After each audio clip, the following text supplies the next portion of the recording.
Hi guys, magandang araw po sa inyong lahat. Ito naman pong kaibigan nyo si Jake. Sa video natin ngayon, pag-usapan po natin ang matinding development sa impeachment ni VP Sara.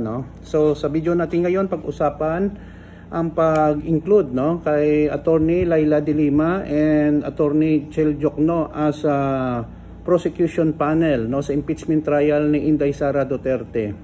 Ayon po ito sa ating mahal na speaker, Ferdinand Martin Romualdez. Ano po ba ang mangyayari dito? Bakit napakahalaga ang dalawang abogado na ito sa kaso ni Inday Sara? Before tayo guys magsimula, magpapasalamat muna po ako sa lahat ng mga followers natin. Saan man kayo ng panig ng mundo, pinapanalangin ko na sa mabuti po kayong kalagayan.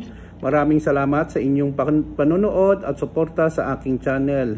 Mahal ko kayo guys. Kahit pagod ako, hindi maganda ang pakiramdam, basta kaya ko lang guys. Gagawa talaga ako ng mga video para sa ating lahat. So, kung bago lang kayo sa channel ko at gusto nyo ang mga video natin guys, paki-like lang po, share, and huwag kalimutang mag-subscribe. Tapos na po ang eleksyon, nagsalita na po ang taong bayan. Pero ito po ang pinakamatinding development sa kasong impeachment ni Inday Sara.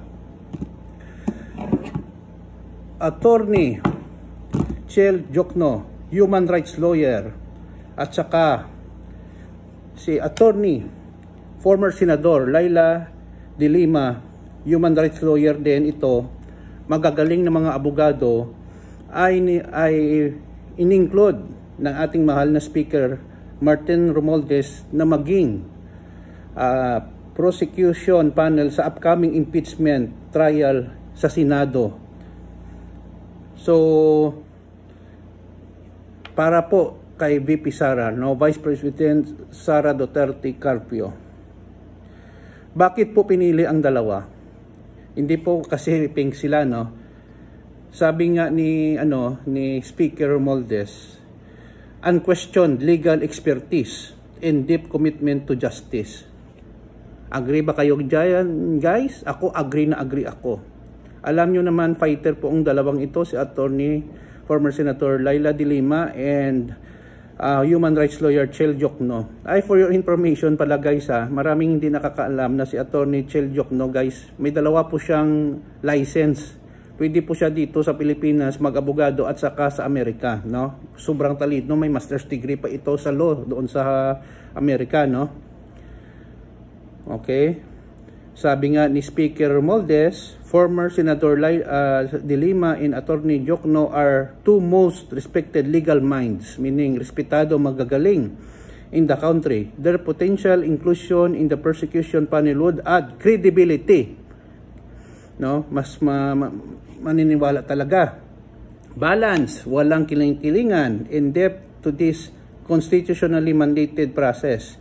They are not just veteran lawyers, they are public servants.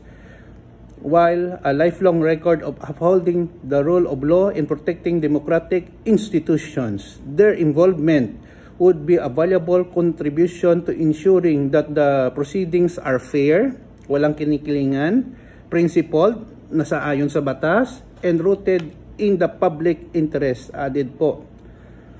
So ito po ay totoo para sa akin, kasi silang dalawa guys, wala po silang mga record na masama, So sigurado talaga ako, close deal na to, mapapaalis talaga si VP Sara sa impeachment, De Lima and Jokno are expected to return to Congress in the 28th Congress, with De Lima post represent the Mamayang Liberal ML party list and Jokno associated with Akbayan, which is currently leading the party list race.